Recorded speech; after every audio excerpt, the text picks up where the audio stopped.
we had a segment on yesterday's show with transfer portal rules for different programs throughout the country. How should you assess the portal? It was things like, hey, don't deal with crazy people. Whether it's a player, whether it's an agent, don't deal with them. We said things like, make sure you spend your NIL dollars on the appropriate positions. Don't just overspend because he's the best available. Spend money where money should be spent. So we did that whole exercise from the team side of things. Let's have that conversation from the player side of things. And this is not me telling players what to do. Don't get it twisted. This is more so a word of advice from where I'm sitting right now. Not all that far removed from my playing days, but even so, I'm not pretending to be, the know-all here. I'm just telling you what I think. So let's start with this, man. Begin with the end in mind.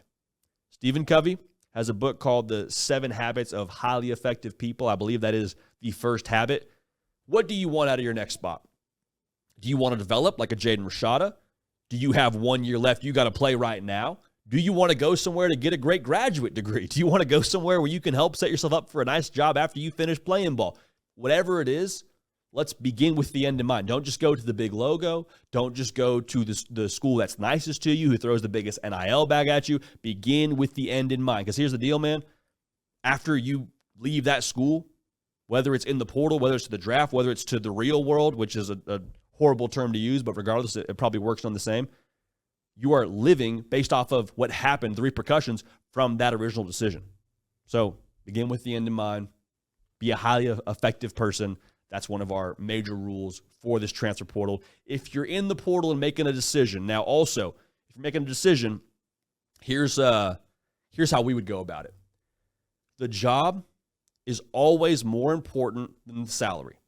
Now, as we said yesterday, context and nuance is important for all these rules. There's exceptions to every single rule, but even with that being said, man, get your bag. For sure, get your bag, get paid.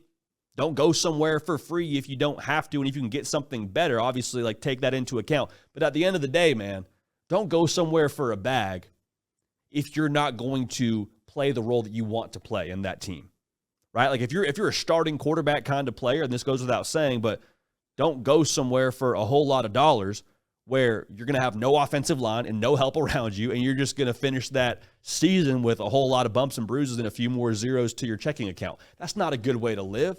That's not beginning with the end in mind, the first rule we laid out there. So make sure we're considering the job first. And this is just, honestly, this is good advice in my opinion. This is a good word to live by when it comes to life after ball too. Whatever you want to do for your job, you're going to be there day after day. Payday only happens so many days during the year. You're going to be at that job every single day.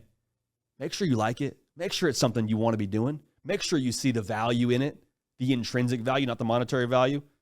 Job over salary, role over NIL dollars, context over NIL dollars. Follow the success stories. Follow the success stories, right? Like, if I'm in the transfer portal, I'm looking at a couple of schools. I'm looking at places where guys have been successful. Florida State, they've proven if you come play for us in Tallahassee, we're going to help you be successful. If you don't succeed at Florida State, it's on you. It's on you because we have proven now, whether it be Keon Coleman, whether it be Johnny Wilson, whether it be Jared Verse, whatever level you transfer from, if we think you're good enough to come here and play for us, it's on you. We're going to make sure we support you in every single facet. Follow the success stories. If there are situations where guys go to places and are never heard from again, consider that. Consider that. Where there's a blueprint for success, I would make sure to check those schools out, Florida State being one of them. Ole Miss, pro mindset, you hear that a lot out of Oxford. That's one of those schools. Oregon, Texas. The process that they have in place to help you as a transfer portal player. Very, very important. Watch the Tide. Not the Crimson Tide, though I'd watch them too if you're playing in the SEC. Probably a good rule of thumb if you're playing them the week before. Are guys leaving that school? Are guys coming into that school and then leaving that school in mass exodus? Like, watch how the ebbs and flows of that roster are operating. If you see 10 to 15 guys leaving from that roster, maybe DM one of them on Twitter, on Instagram, and say, hey, what was the deal? Why did you leave that school? Coach is crazy. Hey, the NIL deal they told you they were giving you, it bounced. Hey, actually, they have a horrible culture. They don't treat their players, whatever it is. Like, I'm not pointing fingers at any specific school, but I am saying if I'm a transfer portal guy, I'm looking at what my peers are doing, when they are all going there. That also probably impacts your potential spot. It also means something if a ton of guys are leaving. So keep an eye on that. Watch how the tide ebbs and flows when it comes to how teams operate with the transfer portal and how players operate for that team within the transfer portal. Last one here, and this might be the end-all be-all when it comes to our transfer portal rules for specific players. Is 1 in the hand really less than 2 in the bush? What I mean by that is where you are currently as a player, whether you're thinking about jumping in the portal, maybe you're already in the portal, thinking about going back to your potential school that you were at. Is it bad or are you uncomfortable? Because bad is another conversation. If you're uncomfortable, that might not be the worst thing in the world. Hey, I don't want to have to compete for my spot against this guy. If I compete for my spot against that guy and I lose, I can't play next year because I only got 1 year left. That's different. But hey, I got to compete against this guy. He's a 5-star. I'm only a 4-star. I don't think I'm going to be able to beat him out. How many years do you have left? Maybe it's worth rolling with it a little bit here. Maybe it's worth seeing if you can go the course of a season. And hey, I'm just saying, you're always one play away if you're a second-string guy.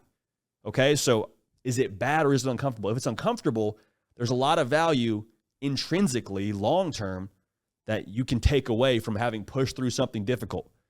All right, just because you lose a position battle, just because you're not first on the depth chart during the end of spring ball or starting fall camp doesn't mean it's going to stay that way, man. And I would say this from a personal level, the things that I have taken with me from playing college football, playing high school football, none of them have to do with anything that actually happened on the field.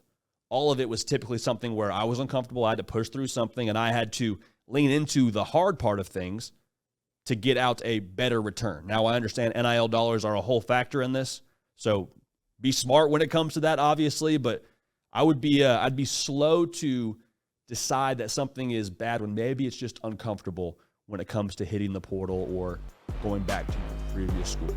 So, again, we're not telling you we're the end-all be-all on these things, but talked about it from a team side of things. Figured it was appropriate to talk about it from a player's point of view when it comes to rules with operation for success in the transfer portal. Hey y'all, thanks so much for watching. Subscribe to the channel here to make sure you don't miss an episode of The Hard Count. Also be sure to check out other videos on the On3 YouTube channel.